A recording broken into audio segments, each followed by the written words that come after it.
लड़के की कहानी। भूमिका। किसी गांव में एक लड़का रहता था जिसका नाम मोहन था। वह बहुत ही आलसी और कामचोर था।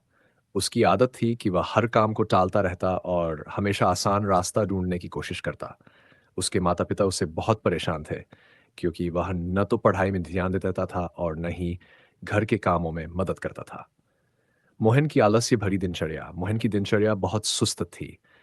सुबह देर से उठना, बिना नहाए धोए खाना खाना और फिर दिन भर इधर-उधर घूमना ही उसका काम था। जब उसकी माँ उसे घर के किसी काम में मदद करने को कहती, तो वह बहाने बना देता। माँ, अभी बहुत धूप है, बाद में करूँगा।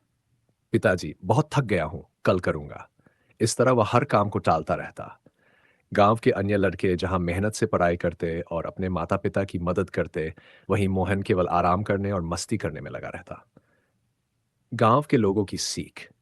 गांव के लोग भी मोहन की आलसी आदतों से परेशान थे।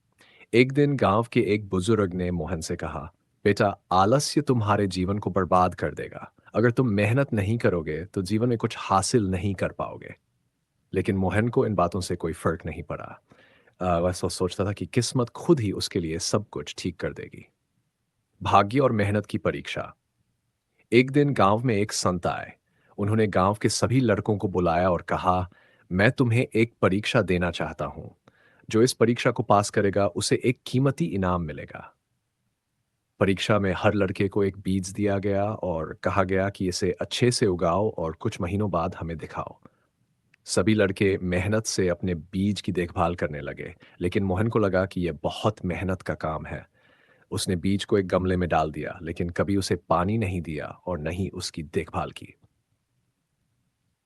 परिणाम का दिन। कुछ महीनों बाद संत फिर से गांव आए। सभी लड़कों ने अपने अपने पौधे दिखाए। किसी का पौधा बड़ा हो गया था, किसी के फूल आ गए थे, लेकिन मोहन का गमला खाली था। संत ने मुस्कुराते हुए कहा, मोहन, तुमने अपने बीज की देखभाल नहीं की, इसलिए तुम्हें कोई फल नहीं मिला। यह बताता है कि जीवन में भी अगर तुम मेहनत नहीं करोगे तो तुम्हें कुछ नहीं मिलेगा। मोहन बहुत शर्मिंदा हुआ। उसे एहसास हुआ कि उसका आलस्य उसकी सबसे बड़ी कमजोरी थी। मोहन का बदलाव। उस दिन के बाद मोहन ने ठान लिया कि वह अपनी आदतें बदलेगा। वह सुबह जल्दी उठने लगा, इसमें घर के कामों में मदद करने लगा और पढ़ाई में मन लगाने लगा। कुछ महीनों में ही उसका जीवन बदल गया। अब वह गांव के सबसे मेहनती लड़कों में से एक बन गया। इस कहानी से हमें यह सीखने को मिलता है कि आलस्य हमें सफलता से दूर कर देता है।